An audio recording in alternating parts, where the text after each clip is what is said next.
eviction notice was pink. Rosa Chen had always found that darkly funny, like someone in a bureaucrat's office had decided homelessness should be color-coded for cheerfulness.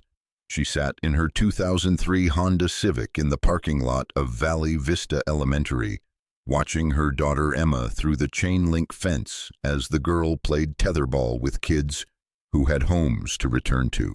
The notice was dated 3 days ago, 72 hours to vacate the apartment that she'd been calling home for the last 11 months.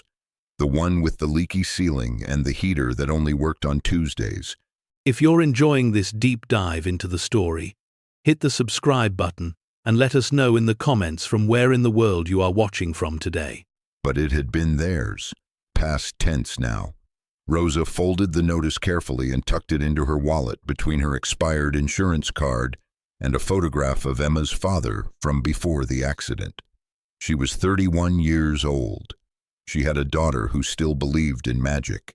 She had $127 in her checking account, a car that burned oil faster than it burned gas, and a resume full of jobs that had ended the same way. Layoffs, budget cuts, downsizing, the polite language of failure. The school bell rang and Emma came running, her backpack bouncing against shoulders that seemed too small to carry it. Her daughter's smile was the kind of bright that hurt to look at directly, like staring into a sun you knew was about to set. "Mama, we learned about clouds today. Did you know some clouds weigh more than elephants?" Rosa forced her face into something resembling normal. "I did not know that, baby. That's amazing. Can we go home now? I want to show you my drawing." Rosa's hands tightened on the steering wheel. The word home sat between them like a landmine. "About that, sweetheart. We might need to stay somewhere else for a little while. Like a sleepover?" Emma's eyes lit up. "Where?" Rosa's throat closed. She had no answer. Her sister lived in Seattle with 3 kids in a 2-bedroom apartment. Her parents had cut her off after she'd refused to give Emma up for adoption. Friends had slowly disappeared as Rosa's circumstances had deteriorated, as if poverty were contagious. The shelter had a 6-month waiting list. Her car had 197,000 miles on it, and a check engine light that had been glowing for so long it felt like a companion. "Yeah, baby, like a sleepover." The storage unit auction was happening in a gravel lot on the edge of Bakersfield, where California's Central Valley turned into something that looked like the surface of Mars. Rosa had driven there on fumes, both literal and metaphorical, after seeing a flyer stapled to a telephone pole. Public auction, Saturday 9 a.m., contents of 47 delinquent storage units, cash only. She had $82 left after buying Emma breakfast at McDonald's. Not enough to bid on anything substantial, but Rosa had learned that sometimes showing up was its own form of currency. Maybe someone would need help loading furniture. Maybe she could find something small to resell. Maybe the universe would finally stop kicking her while she was down. The auctioneer was a leather-faced man in his 60s who looked like he'd been conducting these sales since before Rosa was born. He moved through units with the efficiency of someone who'd seen every variety of human desperation and had stopped being moved by any of it. Unit after unit sold. Furniture, boxes of books, Christmas decorations still in their original packaging. People bid with the casual confidence of those who had money to lose. Rosa stood at the back with Emma, trying to look like she belonged, trying not to think about where they'd sleep tonight. Then they reached Unit 47. The auctioneer pulled up the rolling door to reveal what looked like the fever dream of a hoarder who'd lost a bet with physics. Scrap metal, rotting tarps, stacks of yellowed newspapers from the 1980s. And in the very back, taking up most of the space, something that made the small crowd go silent. A blimp gondola. "Folks, we got ourselves a genuine piece of aviation history here." The auctioneer's voice carried a note of sarcasm. "This here is the passenger compartment from a cargo blimp. Dates back to the 1970s, according to the paperwork. Previous owner was some kind of aviation salvage collector. Been in this unit for 32 years. Rosa stared at the thing. It was roughly the size of a large van, cylindrical, with riveted aluminum skin that had oxidized to a dull gray-green. Windows clouded with decades of grime, a door hanging off one hinge, the whole structure tilted at an angle that suggested either the floor had given way or the gondola had never been level to begin with. It looked like something that had crash-landed and been left to die. Who'll start the bidding at $500? Silence. Nobody moved. The auctioneer tried again. $250? Nothing. Come on, folks, this is a piece of American aerospace engineering. Gotta be worth something to somebody, a man in the front called out. What are we supposed to do with it? Can't exactly drive it home. The auctioneer shrugged. That's the buyer's problem. Unit sells as is, buyer responsible for removal within 72 hours. More silence. Rosa felt Emma tug on her sleeve. Mama, it looks like a spaceship. It does, doesn't it? All right. The auctioneer was losing patience. $100. Anyone? A woman in designer sunglasses laughed. You'd have to pay me to haul that piece of junk away. She wasn't wrong. The thing was massive, probably weighed several tons, and would require specialized equipment just to move it. Even if someone wanted it for scrap, the cost of removal would exceed any salvage value. The auctioneer was about to move on when Rosa heard herself speak. $1. Every head turned. The crowd sized her up in seconds. Dirty jeans, discount store sneakers, a 7-year-old gripping her hand, the kind of woman who had no business bidding on anything, let alone a derelict blimp gondola. The auctioneer peered at her. You serious, ma'am? Rosa's heart hammered. She had no idea why she'd spoken. What impulse had hijacked her vocal cords? But something about that sad, broken thing resonated. $1. Yes. The man in designer sunglasses stage whispered to her companion. Somebody should tell her about removal costs. That thing'll cost $5,000 minimum to haul out of here. The auctioneer glanced around the lot. Anyone want to counterbid $1 for this fine piece of aviation history? He waited exactly 3 seconds. No. Sold to the lady in the back for $1. Congratulations, ma'am. You got 72 hours to get it out of here, or you forfeit your dollar and we dispose of it ourselves. Rosa handed over a crumpled bill. Her hands were shaking. The auctioneer gave her a receipt and a key to Unit 47. As the crowd dispersed, several people made sure to walk past her close enough to be heard. Sucker born every minute. Enjoy your trash, lady. Hope you got a crane and a flatbed because that's what you'll need. Emma looked up at Rosa with confusion and something else. Something that might have been wonder. Mama, what are we going to do with a spaceship? Rosa looked at the receipt in her hand, at the key that weighed almost nothing, at the gondola visible through the unit's open door. I have absolutely no idea, baby, but it's ours. They spent the next hour exploring their purchase while the auction continued in the distance. The storage unit smelled like rust and decay and 32 years of sealed air gone stale. Rosa had to kick debris out of the way to reach the gondola, her feet crunching on things she didn't want to identify. The door was stuck. It took both of them pulling together before it groaned open on hinges that screamed protest. Inside was worse than Rosa had imagined, and somehow better. Worse because it was filthy, stripped of anything valuable, covered in graffiti and water stains and what looked like bird droppings. The seats were long gone, leaving just metal brackets bolted to the floor. The windows were so grimy they barely let in light. Wiring hung from the ceiling like dead vines. Better because it was huge. The interior was maybe 20 feet long and 8 feet wide, high enough that Rosa could stand upright. Separate sections that might have been a cockpit, a cargo area, and what looked like a small crew compartment. It was a disaster. It was also the largest enclosed space Rosa had controlled in months. Emma ran her hands along the curved walls. It's like being inside a submarine. Rosa's engineer father had taken her to air shows as a child. She remembered enough to understand what she was looking at. If you find this story engaging, please take a moment to subscribe and enable notifications. It helps us continue producing in-depth content like this. This would have been the bottom section of a cargo blimp. The envelope, the big balloon part, would have been attached to the top.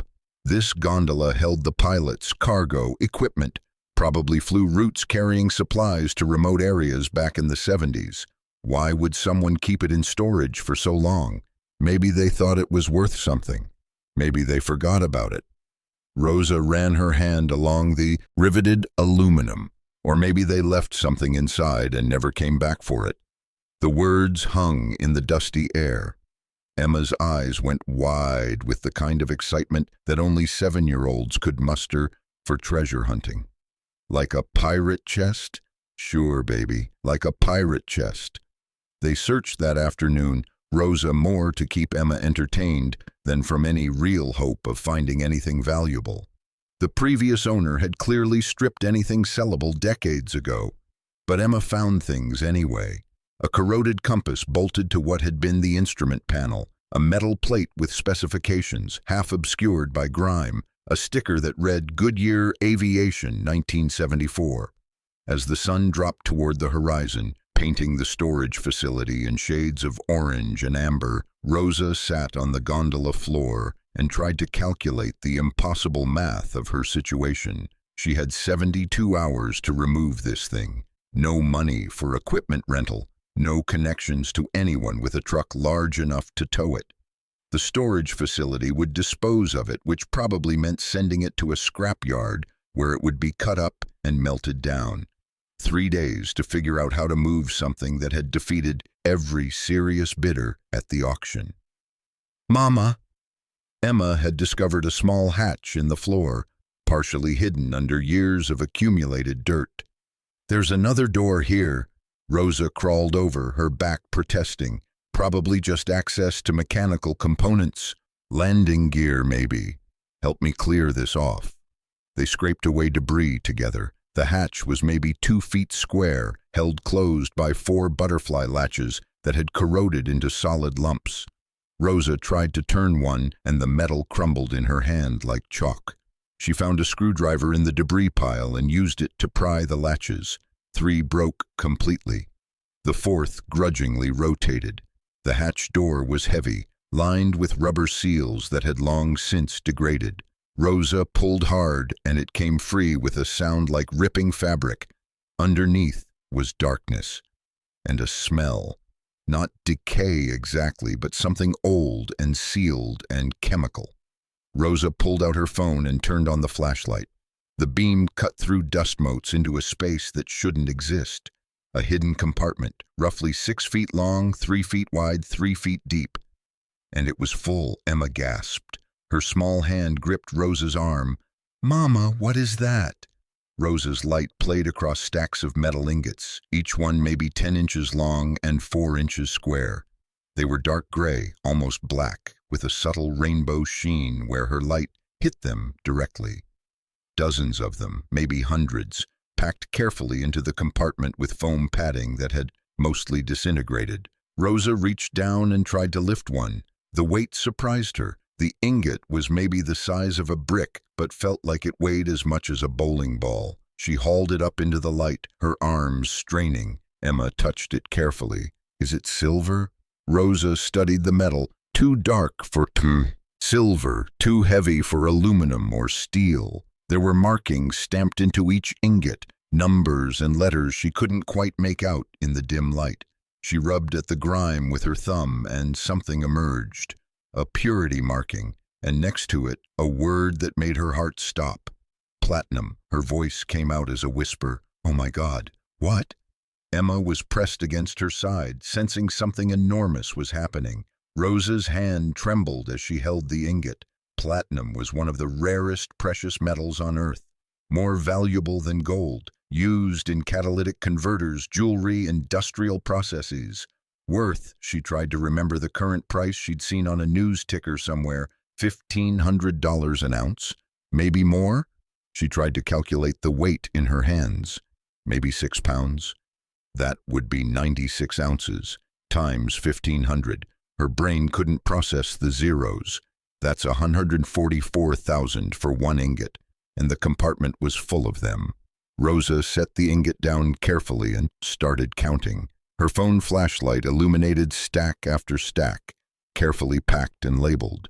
Emma helped, her small voice calling out numbers. 10, 11, 12. They counted 287 ingots, each one identical, each one stamped with the same purity mark and identification numbers. Rosa's math skills, honed by years of stretching grocery budgets and calculating how long she could drive on an empty tank, kicked into high gear. 287 ingots, roughly 6 pounds each, 96 ounces per ingot, market price of approximately $1,500 per ounce. 41,376,000, $41 million, give or take. The number was so large it became meaningless. Rosa sat down hard on the gondola floor, the ingot still in her lap. Emma was looking at her with concern. "Mama, are you okay? You look funny." Rosa started laughing. Not the kind of laugh that came from joy, but the kind that erupted when your brain couldn't process reality anymore and needed an emergency release valve. She laughed until tears streamed down her face, until Emma started laughing too without knowing why, until they were both sitting in a derelict Blimp gondola in a storage unit in Bakersfield, surrounded by what might be the answer to every problem Rosa had ever faced, or the cruelest joke the universe had ever played. The laughter subsided into hiccups, then silence. Rosa wiped her eyes and looked at her daughter. "Baby, I think we just found something very, very valuable."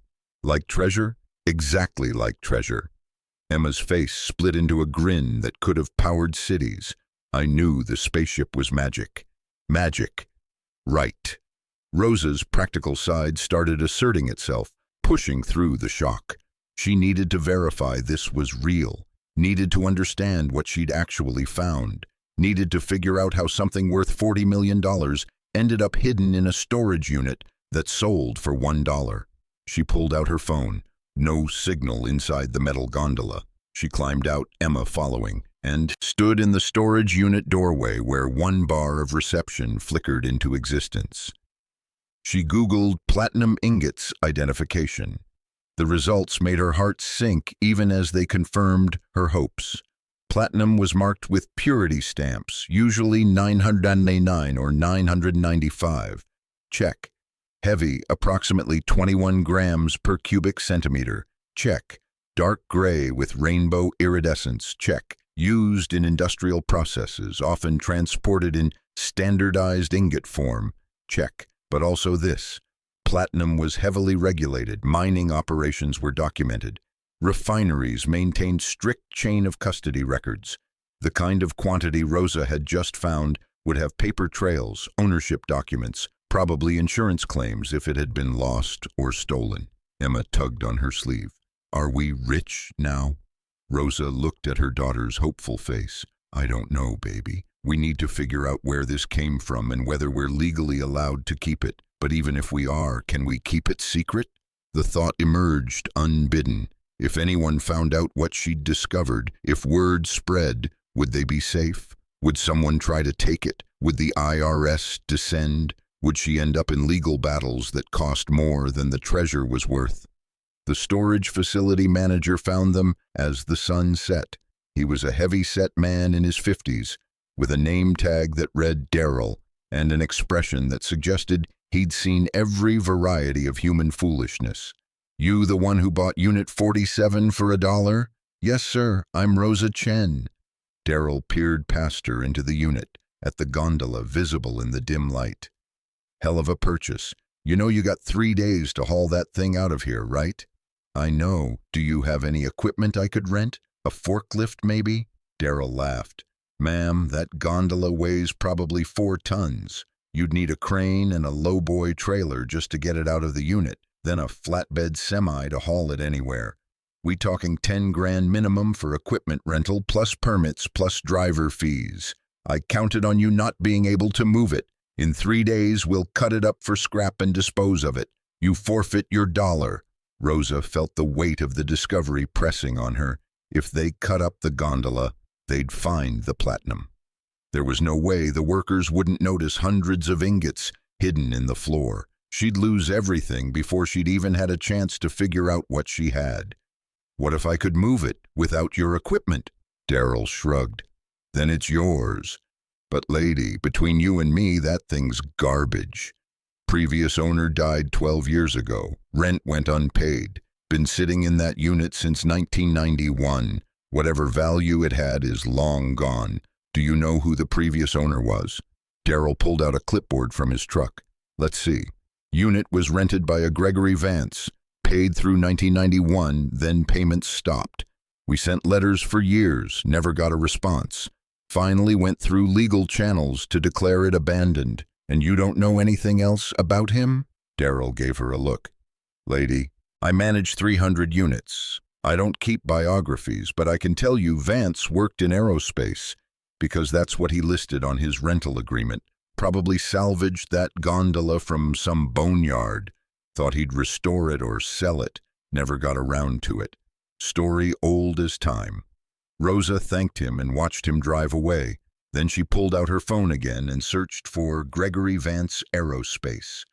The results loaded slowly on her single bar of reception. Gregory Vance, 1938-2011, aerospace engineer and aviation salvage specialist. Worked for Goodyear Aviation in the 1970s. Later operated an aircraft salvage business in Southern California. Survived by a daughter, Patricia Vance Morrison of Santa Barbara. No mention of platinum, no mention of cargo blimps. Just a man who'd worked with aircraft and died alone, his possessions auctioned off to strangers. Rosa saved the name Patricia Morrison and made a mental note. If she was going to keep this platinum, she needed to understand its provenance, needed to know if it had been stolen, if someone had a legitimate claim to it, if Gregory Vance had hidden it deliberately or stumbled across it the same way Rosa had. But first, she needed to move 4 tons of metal and $40 million in hidden treasure before Daryl's deadline expired. They slept in the car that night, parked in a Walmart lot 50 miles from Bakersfield. Rosa had driven until exhaustion forced her to stop, her mind racing through scenarios and plans and the simple, overwhelming reality of what they'd found. Emma curled up in the back seat with a blanket Rosa kept for emergencies. The girl fell asleep quickly, her breath fogging the window. Rosa sat in the front, staring at the single platinum ingot she'd brought with her, wrapped in an old sweater and hidden in her trunk. She'd taken it to test, to verify, to have proof that she wasn't hallucinating. The weight of it felt like responsibility made solid. At 3 a.m., unable to sleep, Rosa searched for how to sell platinum privately on her phone. The results were discouraging.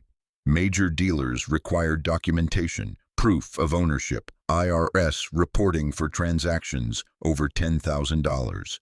Private sales were possible but risky, full of scams and fake buyers. And everywhere, warnings about stolen precious metals, about legal liability, about prison time for dealing in goods you couldn't prove you owned legally. But there were also stories. People finding gold coins in walls during renovations. Families discovering their grandmother's costume jewelry was actually worth millions. Treasure hunters pulling up Spanish silver from shipwrecks. Legal precedent varied, but generally, if you found something on property you owned or had legal access to, and no one else could prove ownership, it was yours. Rosa had bought Unit 47, had a receipt proving it, had legal access to everything inside. The platinum had been hidden there for at least 32 years, possibly longer. Gregory Vance was dead. If he'd stolen it, surely someone would have come looking decades ago. The logic was sound. But Rosa's gut told her this would be complicated in ways she couldn't anticipate. Morning came with harsh sunlight and the sound of semi-trucks on the highway. Emma woke up asking where they were and when they could go see the spaceship again. Rosa bought them breakfast at McDonald's, spending money she couldn't afford, calculating how long she could survive on her remaining $45. before the universe demanded a plan. She needed help. Real help from someone who understood aerospace salvage and precious metals and how to navigate the legal gray areas of found treasure. But who? Her sister would panic and tell her to go to the police. Her parents would say it was too good to be true and she should walk away. She had no friends with expertise in this area, no connections to people who dealt in multi-million-dollar discoveries. What she had was 72 hours and a phone with intermittent internet access. Rosa pulled into a library parking lot and used their free Wi-Fi to search for Gregory Vance's daughter Patricia Morrison, Santa Barbara. Found a Facebook profile for a woman in her 40s who worked as a CPA. Found a professional website listing her accounting practice. Found nothing that suggested Patricia Morrison knew her father had hidden $40 million in platinum inside a Blimp gondola. Rosa drafted an email 3 times before sending it. The final version read, "Ms. Morrison, my name is Rosa Chen. I recently purchased the contents of a storage unit in Bakersfield that belonged to your late father, Gregory Vance. The unit contained a Blimp gondola from his aerospace salvage work. I'm trying to understand the history of this aircraft component and wondered if you might have information about your father's business during the 1970s and 80s. Any details you could share would be greatly appreciated." She hit send before she could second-guess herself. Then she drove back to Bakersfield with Emma chattering about school and friends and whether they could decorate the inside of the spaceship like a house. The storage unit was exactly as they'd left it. Daryl was nowhere to be seen. Rosa and Emma spent the day exploring the gondola more thoroughly, documenting everything with photos on Rosa's phone. She found more clues. A flight log, water-damaged but partially legible, showing cargo routes in 1976.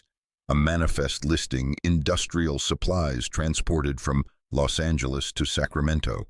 A photograph tucked into a crevice showing a younger Gregory Vance standing next to the Blimp when it was still intact and flying, the envelope inflated above him like a gray whale suspended in air. The photograph was dated July 1976 on the back, scrawled beneath it in faded ink, "Last flight before decommission. What a beauty she was." Rosa studied the image.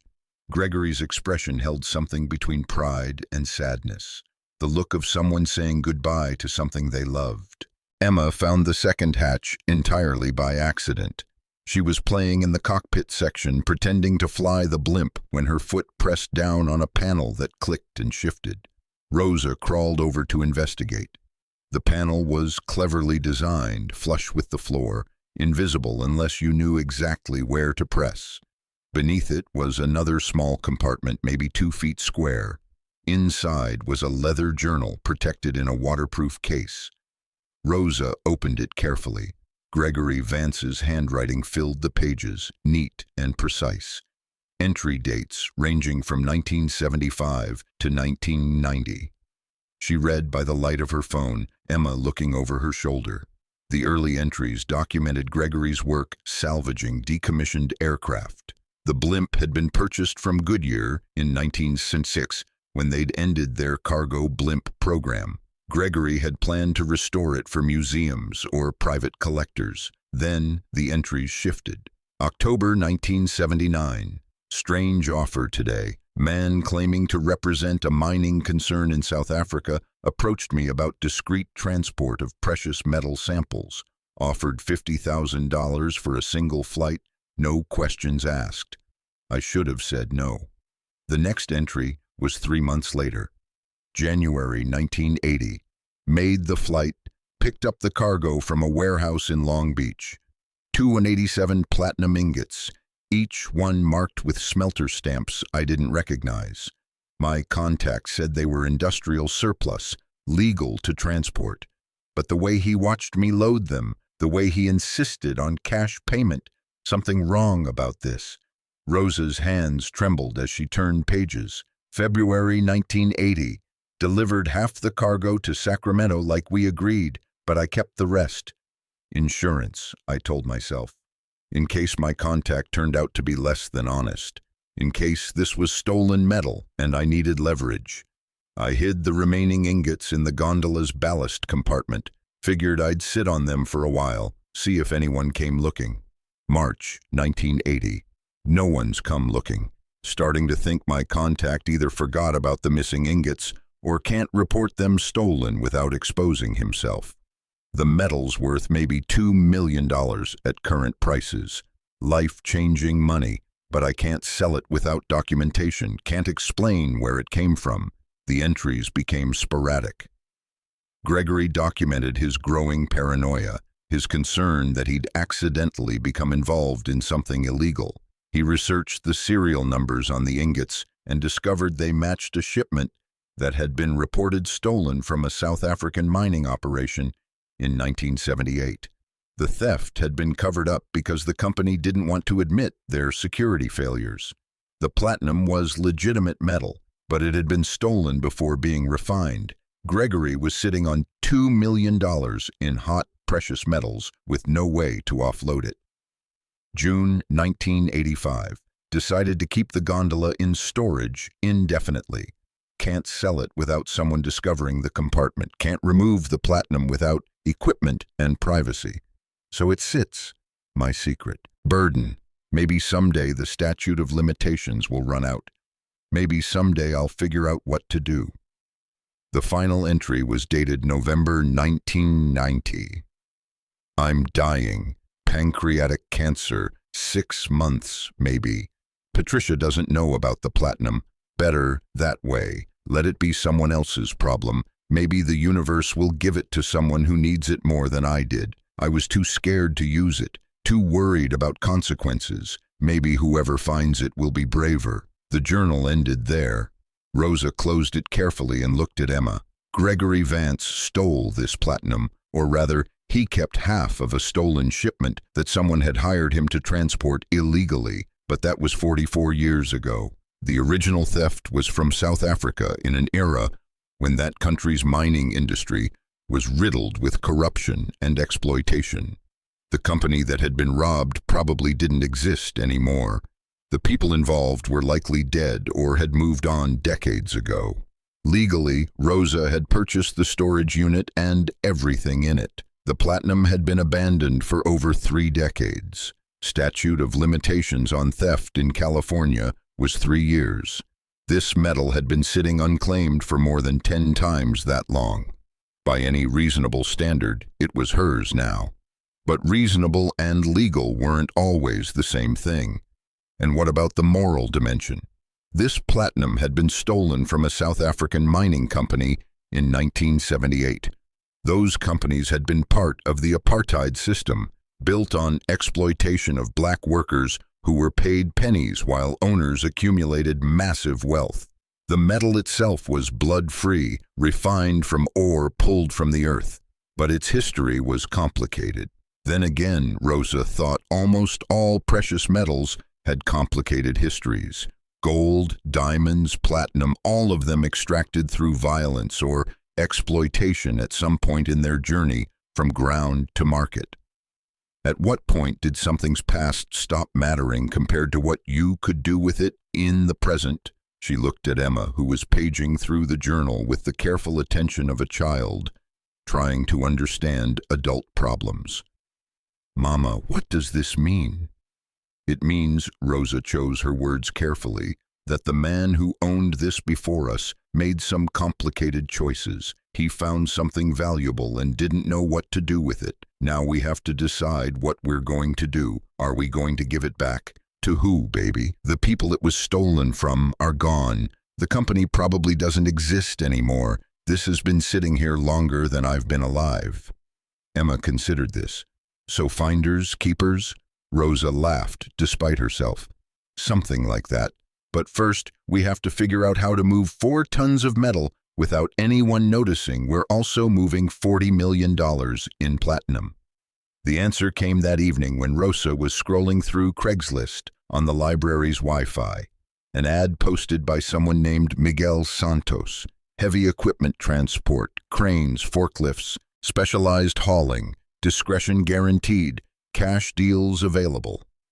The phone number had a local area code, Rosa called from a burner phone she bought at a convenience store, paying with precious cash she couldn't afford to spend.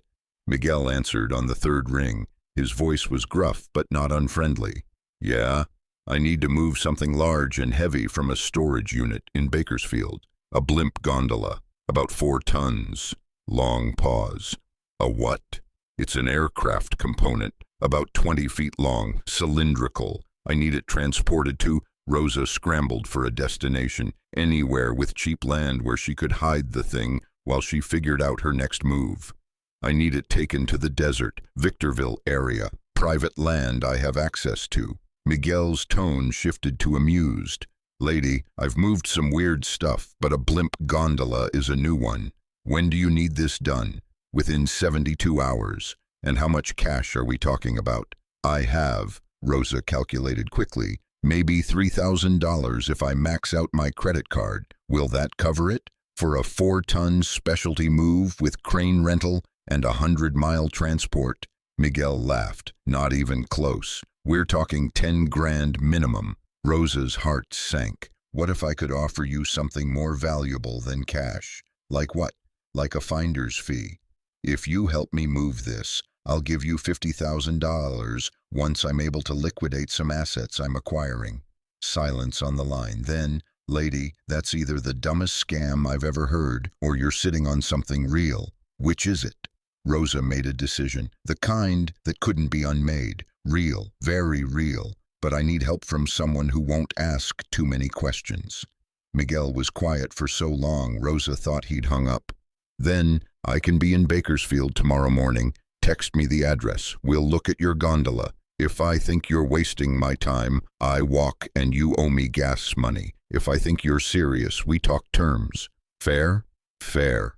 Rosa hung up and stared at Emma, who'd been listening to the entire conversation. Did you just promise a stranger $50,000? I just promised a stranger $50,000, and if he steals everything, then we're exactly where we were yesterday. No home, no money, and no treasure. At least this way we're trying. Miguel Santos turned out to be a compact man in his early 50s with graying hair and hands that looked like they'd broken every bone at least once. He showed up in a beat-up Ford F-350 with a trailer hitch and an expression of deep skepticism.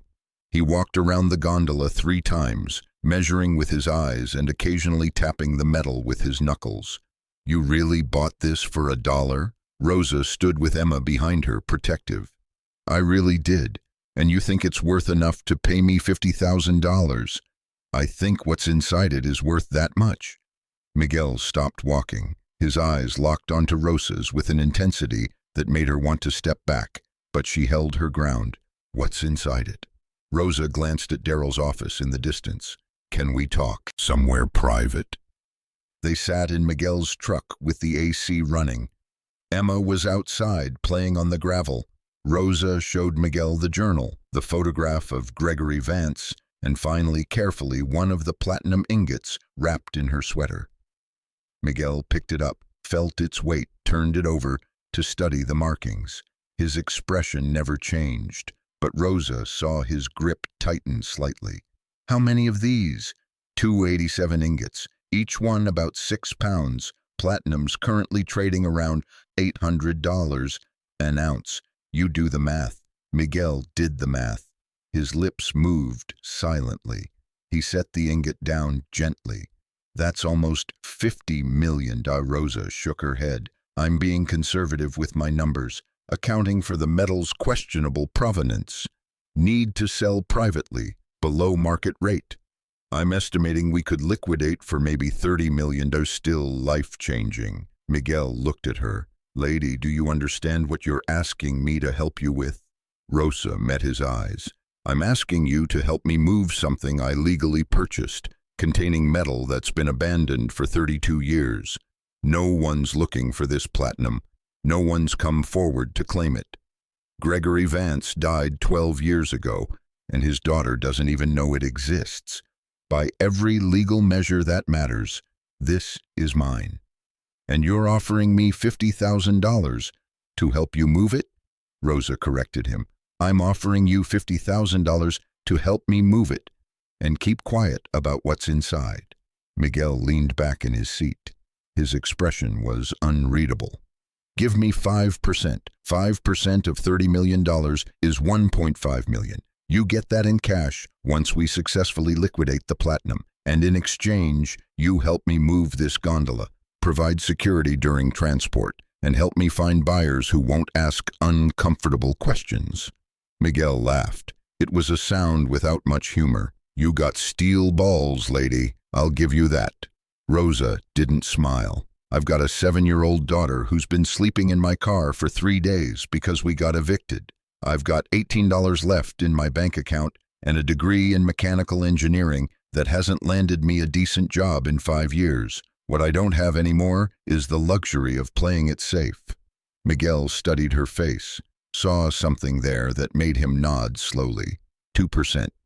600,000, and I want it in writing. Rosa extended her hand. Deal. They shook. His grip was like shaking hands with a workbench.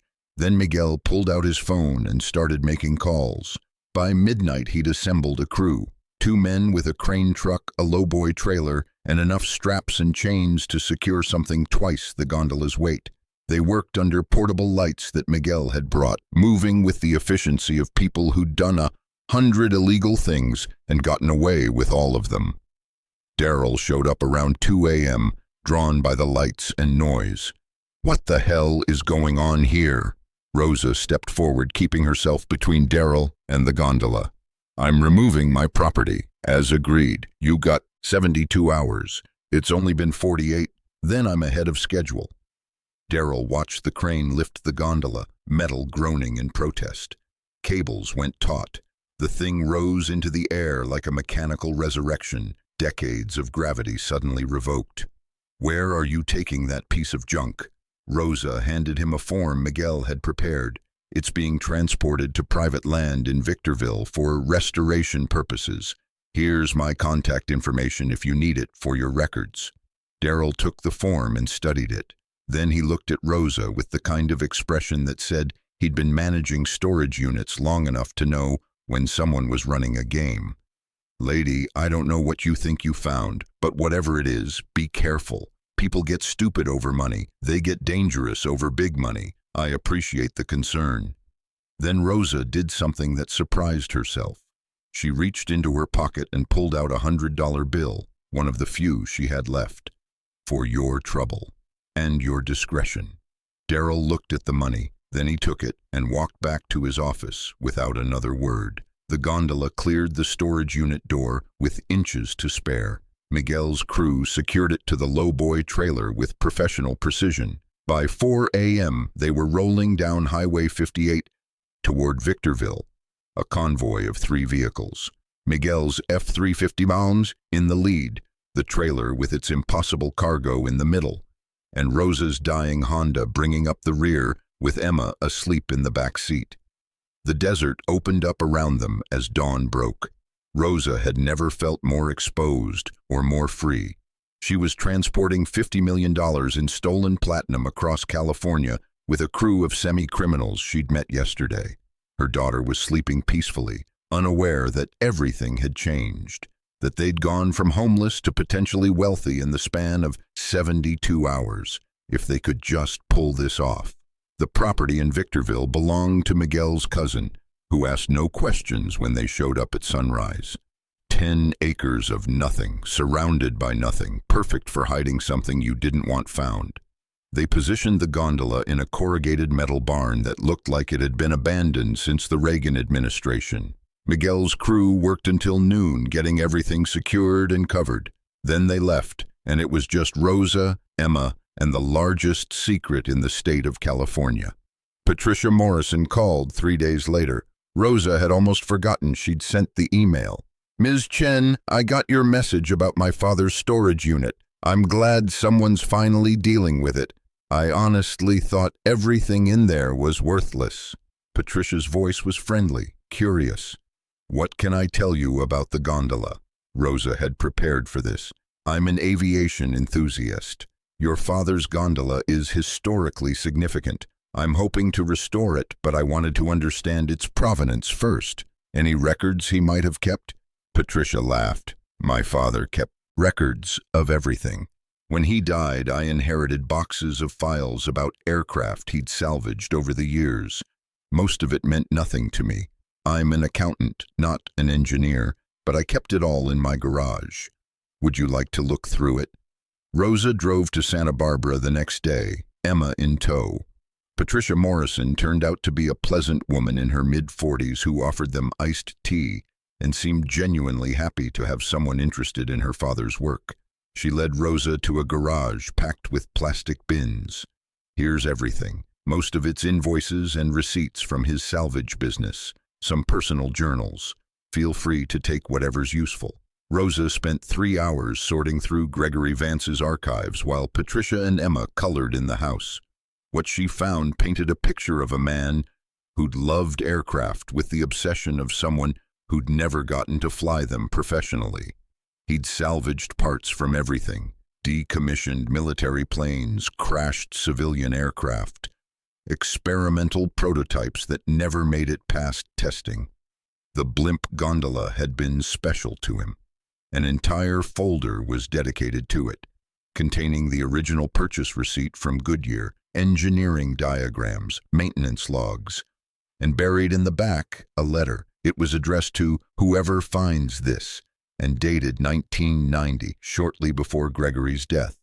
The handwriting was shakier than in the journal, illness taking its toll. If you're reading this, you've found what I couldn't use. The platinum represents a mistake I made in 1979. I needed money. A man offered me cash to transport metal, no questions asked. I should have known better. When I realized the cargo was stolen, I kept half of it. Insurance, I told myself. But really, it was cowardice. I was too afraid to report it, too greedy to return it, too scared to sell it. So it sat. For years, it sat. And I died with that weight. If you found it and you're wondering whether you can keep it, here's what I learned. The company it was stolen from went bankrupt in 1985. The man who hired me to transport it died in a car accident in 1982. The statute of limitations expired decades ago. Legally, morally, practically, the metal is yours now. Use it. Don't make my mistake. Don't let fear of consequences paralyze you into inaction. Take what the universe has given you and do something good with it. Tell my daughter I was proud of her. Tell her I'm sorry I never figured out how to be brave. Gregory Vance. Rosa folded the letter carefully and slipped it into her pocket. She found Patricia in the kitchen. Your father wanted you to know he was proud of you. Patricia's eyes welled up. How do you know that? He left notes in his files, records of watching you grow up, achieve things he never did. He might have been quiet about it, but he saw you. Patricia wiped her eyes and smiled. Thank you for that. Are you finding what you need? More than I hoped for. Rosa gestured to the bins. Would it be okay if I kept some of these records? For historical documentation? Patricia waved her hand. Take whatever you want. I'm just glad someone cares about his work. As Rosa and Emma drove back to Victorville, the car heavy with boxes of Gregory's files, Emma asked the question Rosa had been dreading. Mama, are we going to sell the treasure? Not yet, baby. First, we need to make sure everything's legal and safe. Then we'll figure out what comes next.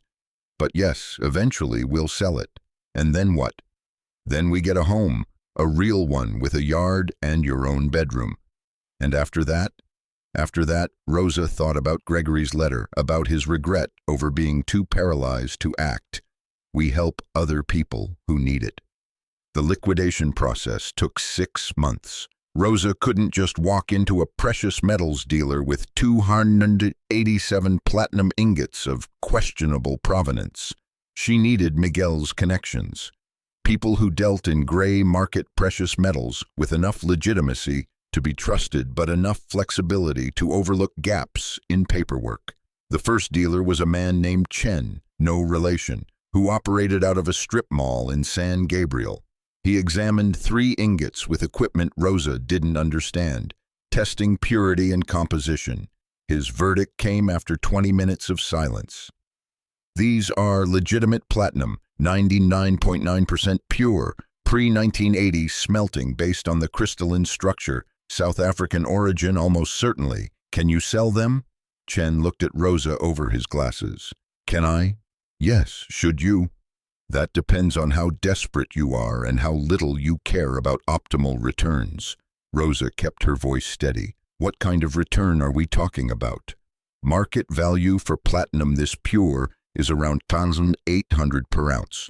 These ingots are approximately 6 pounds each. Call it 96 ounces. That's $172,800 per ingot at market rate. Rosa did the math quickly. 287 ingots times 172,800. That was 49,593,600, nearly $50 million at market rate. And what could you offer? Chen smiled. It wasn't a nice smile. I could offer you 60 cents on the dollar. That's still 29,756.60 for the lot.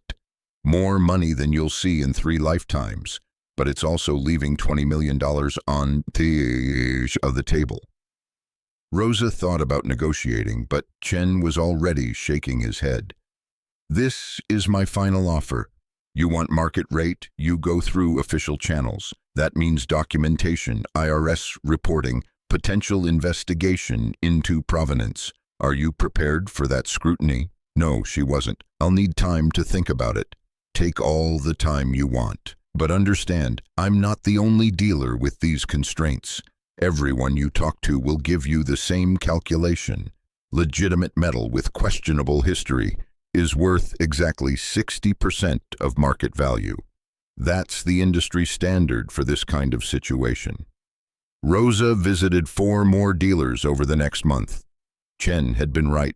The offers ranged from 55% to 65% of market value. The best offer came from a woman named Sarah Friedman, who operated a boutique precious metals investment firm in Los Angeles. Friedman was in her 60s, elegant and sharp-eyed. She examined Rosa's documentation, Gregory's journal, the provenance letter. I can offer you $32 million for the lot. That's 64% of current market value. In exchange, I need you to sign documents stating you're the legal owner through proper acquisition of the storage unit. I need complete discretion, and I need you to understand that once you sell to me, you can't come back claiming you were cheated. Rosa had consulted with 3 lawyers by this point, paying them with money she didn't have on credit cards she couldn't afford. All 3 had given her the same advice. The platinum was legally hers through adverse possession and the storage unit purchase. The statute of limitations on the original theft had expired multiple times over. No one had a legitimate claim to it. Selling it privately to avoid attention was smart, not illegal. $32 million. Rosa kept her voice calm. That's my offer. And before you ask, yes, that includes helping you structure the transaction to minimize tax liability. I have accountants who specialize in these situations. You'll pay capital gains, but we can argue for long-term rates since the metal was technically acquired through inheritance of the storage unit.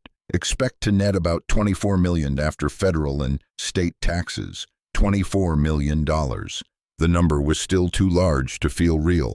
Rosa extended her hand. Deal. The transaction took 3 months to finalize. Sarah Friedman's team was thorough, documenting everything, creating a paper trail that would satisfy the IRS without drawing undue attention. The platinum moved from Miguel's cousin's barn to a secure facility in Los Angeles in an armored truck that Miguel arranged. Rosa never saw the ingots again after that.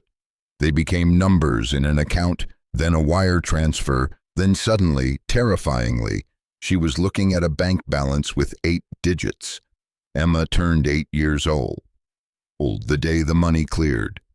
Rosa rented a house in Pasadena, nothing fancy, but with 3 bedrooms and a yard and neighbors who smiled and didn't ask too many questions. She enrolled Emma in a good school, bought her daughter clothes that fit and toys that weren't from the dollar store, paid off every debt she'd accumulated in five years of barely surviving, And then Rosa sat in her new kitchen, in the quiet of a house she now owned, and cried. Not from relief, though there was that. From grief for all the years she'd lost to poverty, for the person she'd been 300 days ago who'd bought a Blimp gondola for $1 because she literally had nothing left to lose. Miguel got his 2%. 640,000 transferred to an account he specified. He called Rosa afterward. You're either the luckiest person I've ever met, or the universe decided you'd suffered enough. Either way, pleasure doing business with you. Rosa called Patricia Morrison next. I want to fund a scholarship in your father's name for students studying aerospace engineering. Would that be okay? Patricia was quiet for a long moment. What did you find in that gondola, Rosa? Rosa chose her words carefully. I found proof that your father was braver than he gave himself credit for, and that he wanted whoever came after him to do better than he did. The scholarship was established that fall. The Gregory Vance Memorial Fund, supporting students from low-income backgrounds who wanted to study aviation. Patricia served on the board. Rosa funded it with an initial endowment of $5 million. She set up other charitable funds too. Homeless services, single mother support, children's literacy programs. Not because she thought money could fix systemic problems, but because she remembered what it felt like to have nothing. To feel invisible, to believe the universe had decided you didn't matter. She wanted other people in that position to know someone saw them. A year after buying the gondola, Rosa received a letter from a lawyer representing the South African mining company that had originally owned the platinum. They'd gotten wind of the sale through industry channels. The letter was polite but firm. Our research indicates the metal you recently liquidated was stolen from our client's Johannesburg facility in 1978. While we acknowledge the complexity of recovering assets after 45 years, we believe our client has a legitimate claim to compensation. Rosa's own lawyers responded with documents showing the company had filed an insurance claim in 1979 and been paid for the loss. They no longer had financial interest in metal they'd already been compensated for. The statute of limitations had expired in 1982. Rosa's acquisition was legal under California law. The mining company sent one more letter threatening litigation. Rosa's lawyers sent a response that was a masterpiece of legal intimidation. The threats stopped. 2 years after the gondola, Rosa was sitting in Emma's new bedroom, reading her daughter a story before bed, when Emma asked the question Rosa had been waiting for. Mama, if we're rich now, why do you still work? Rosa had taken a job as an engineering consultant, not because she needed money, but because she needed purpose. Because we're not just rich, baby, we're lucky, and luck has to be earned. What does that mean? It means the spaceship gave us treasure, but that was an accident. What we do with the treasure, that's our choice. And I choose to keep working, keep helping people, keep remembering what it felt like before we found it. Emma considered this. Do you miss it? Miss what? Being poor? Emma shook her head. Miss being brave.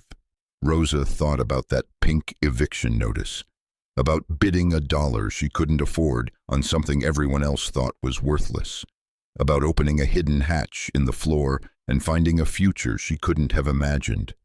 I wasn't brave, sweetheart, I was desperate. There's a difference. But maybe, she kissed her daughter's forehead, maybe sometimes they look the same from the outside. 3 years after the gondola, Rosa bought the Blimp envelope. It turned up in an aircraft boneyard in Arizona, the massive gray bag that had once floated above the gondola, now deflated and rotting in the desert sun. She paid $500 for it and another $50,000 to have it restored. The complete Blimp envelope and gondola reunited became a permanent exhibit at the California Museum of Science and Industry. A plaque explained its history, its use in cargo transport, Gregory Vance's salvage work, the way it had been hidden for decades before being rediscovered. There was no mention of platinum, no mention of Rosa's find. just a story about aviation history and the importance of preservation. But Rosa knew and Emma knew, and sometimes they would visit the exhibit and stand beneath the massive balloon and remember what it had meant to them when it was just a rusted shell in a storage unit, dismissed by everyone except a desperate woman who'd had $1 and a lifetime of needing a miracle.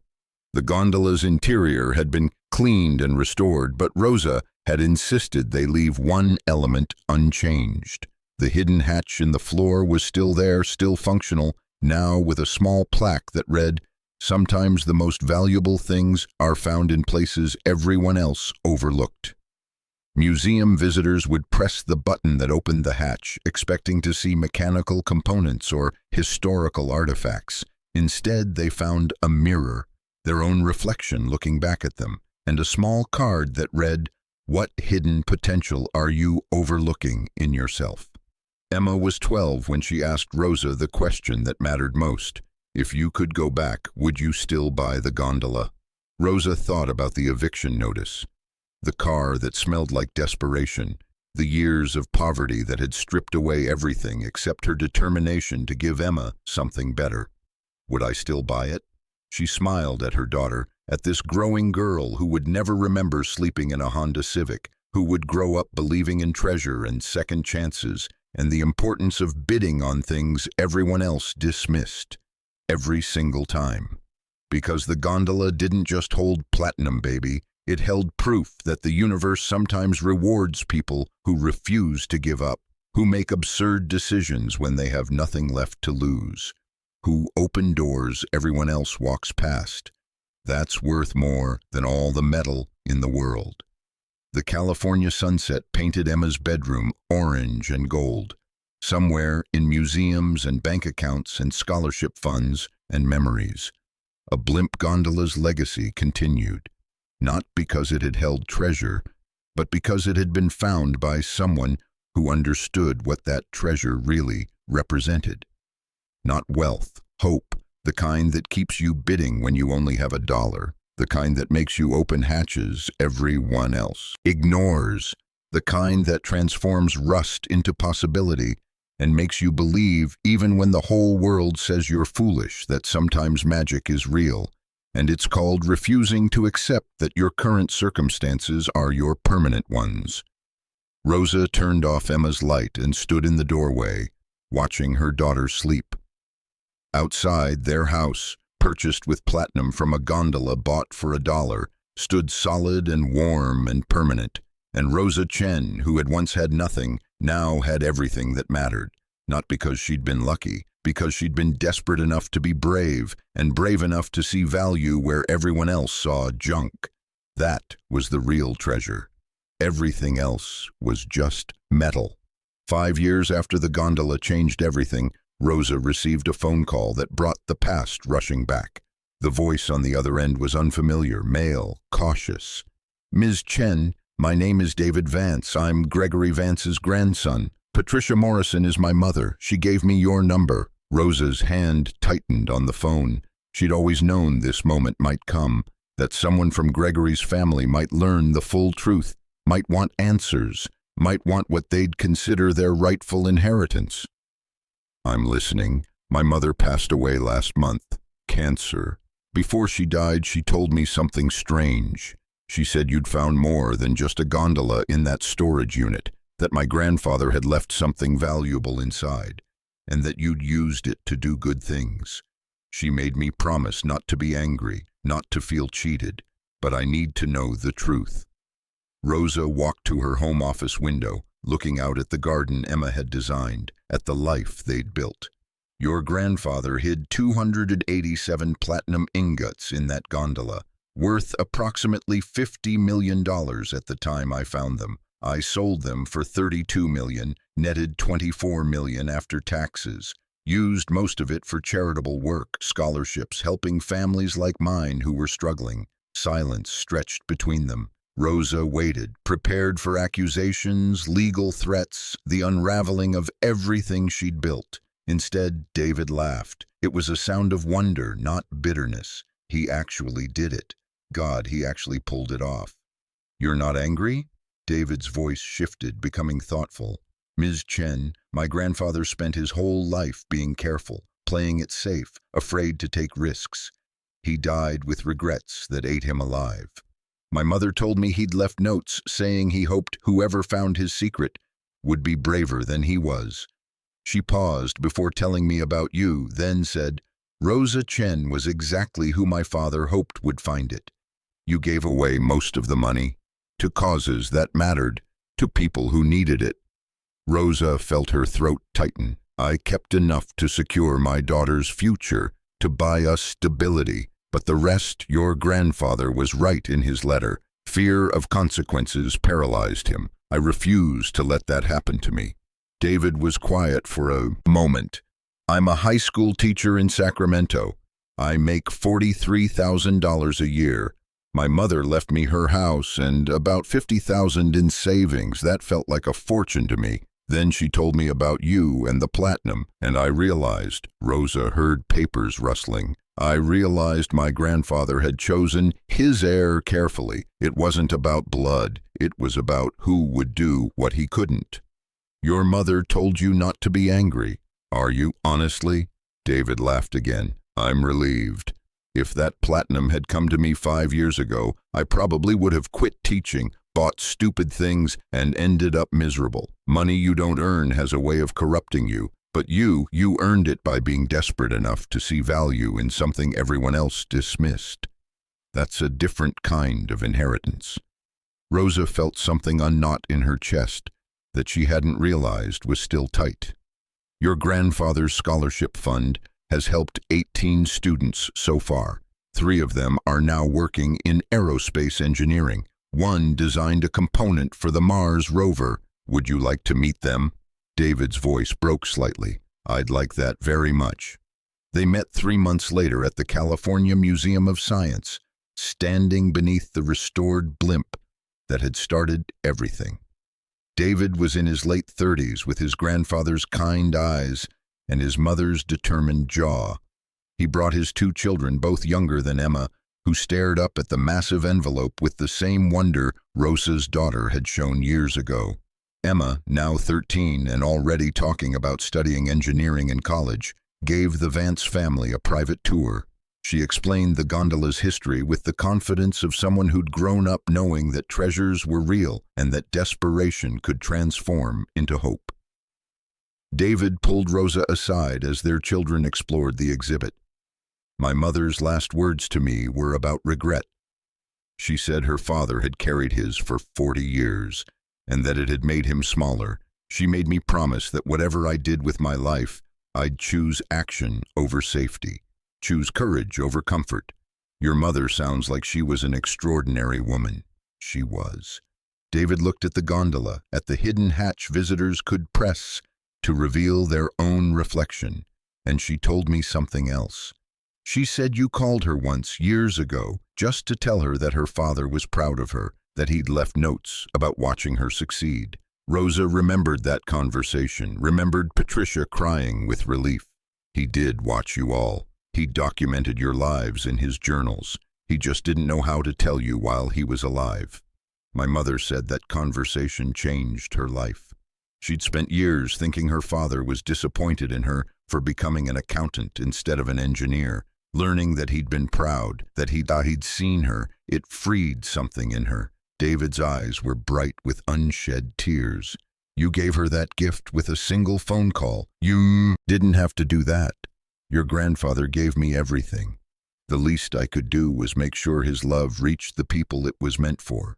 They stood together in silence, watching Emma explain to David's children how the hidden hatch worked, how everyone who looked inside found themselves staring back. The metaphor wasn't subtle, but it was effective.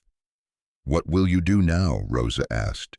David smiled. I'm starting a program at my school, teaching kids about the value of overlooked things, taking them to salvage yards and auctions, showing them how to see potential where others see junk, calling it the Gregory Vance Initiative. Rosa felt tears prick her eyes. He would have loved that. I know. And Miss Chen? Rosa. Call me Rosa. Rosa, then. David extended his hand. Thank you for being brave when my grandfather couldn't be. Thank you for proving that his hope wasn't misplaced, for showing that second chances are real, even when they come disguised as a dollar bid on a piece of junk. They shook hands beneath the blimp that had carried them all, across generations and circumstances, and the peculiar grace of the universe putting people exactly where they needed to be. That evening, Rosa sat with Emma in their living room, the girl doing homework while Rosa reviewed proposals for new scholarship recipients. The Gregory Vance Memorial Fund had grown beyond aviation. It now supported students in engineering, yes, but also art, social work, teaching, any field where passion met purpose and poverty stood in the way. Mama, Emma looked up from her math textbook. Do you think we would have been okay if we hadn't found the platinum? Rosa sat down her papers and really considered the question. Her daughter deserved honesty, not comfort. I think we would have survived. People like us, we find ways. But would we have thrived? Would you have had the opportunities you have now? Probably not. The platinum didn't save us, baby. It gave us room to breathe, to build, to become versions of ourselves that poverty would have suffocated. Emma nodded slowly. David's kids asked me today if I felt guilty for having money that wasn't really ours. What did you tell them? I told them guilt was for people who took things they didn't earn. We earned it by being brave enough to look in places others wouldn't, by opening doors that scared everyone else. That's not theft, that's discovery. Rosa smiled. When did you get so wise? I had a good teacher. Emma returned to her homework, but Rosa sat for a long moment, thinking about the chain of events that had led here. A man who'd made a mistake and spent 40 years paralyzed by it. A daughter who'd never known about her father's burden. A grandson who'd chosen to honor legacy rather than resent it. And a desperate woman who'd bid $1 she couldn't afford on a dream she couldn't articulate, because sometimes that's what it took to change everything. The platinum was gone now, transformed into houses and scholarships and medical, bills paid and families lifted from the edge. But the gondola remained, suspended in the museum, like a monument to the truth that value existed everywhere, waiting for eyes brave or desperate enough to see it.